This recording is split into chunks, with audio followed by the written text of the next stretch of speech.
Brigadier साहब अपनी बात की फैसिलिटेटर्स की बात की तो सबसे ज्यादा फैसिलिटेटर तो बैठे हुए हैं बलोचिस्तान में, सबसे ज्यादा फैसिलिटेटर्स तो बैठे हुए हैं, सहूलतकार बैठे हुए हैं खैबर पख्तूनख्वा में, तो उससे ज्यादा बेहतर कौन जानता होगा। बाबर यूसुफजई ने हमें ज्वाइन किया। बाबर यूसुफजई साहब बताइएगा, ये सहूलतकारों का कला कमा करने के लिए आपकी हुकूमत ने उस वक्त क्या किया था, या मौजूदा हुकूमत को अगर देख ले तो वो क्या कर रही है। बहुत शुक्रिया जी। देखें, बिल्कुल पाकिस्तान अगर आज कमजोर हो रहा है तो उस कमजोरी की सबसे बड़ी वजह यही है कि हमारे मुल्क में वो भेड़े बैठी हुई हैं, जो भेड़िए बैठे हुए हैं, जो भेड़ों की खाल में छुपे हुए हैं।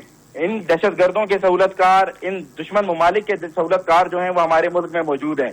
आपने खैबर पख्तूनख्वा की बात की, बिल्कुल वहां पर एक सियासी जमात है जिसकी वहां पर हुकूमत है, वो वहां पर तालिबान का जो कॉज है उसे सपोर्ट करती है, तालिबान का जो नजरिया है उसे सपोर्ट करती है, तालिबान के साथ वो हमदर्दियां जताती है। और बिल्कुल इसी तरह यहाँ पर बलूचिस्तान में जो है कुछ कौम परस्त जमाते हैं। बाबर यूसुफजई साहब, आज तुर्बत के अंदर एक हमला हुआ, एक ही खानदान के 6 अफराद जाम बहक हो गए, 3 जख्मी हो गए। ये तो यहाँ पे तो पार्टी पीट उसकी नहीं है ना जो तालिबान को सपोर्ट करती है यहाँ पर। लेकिन देखिए, फितनतुल हिंदुस्तान के तो सहूलतकार बैठे हुए हैं ना। आज बीएलए के लोगों ने, फितनतुल हिंदुस्तान ने बुलेदा का इलाका है मेनाज, वहां पर 6 मासूम शहरियों को उन्होंने जो है ना उनके घर पर मार्टर गोले मारे हैं, फायरिंग की है और उन्हें शहीद किया है, जिसमें 3 बच्चे और खवातीन भी जख्मी हैं।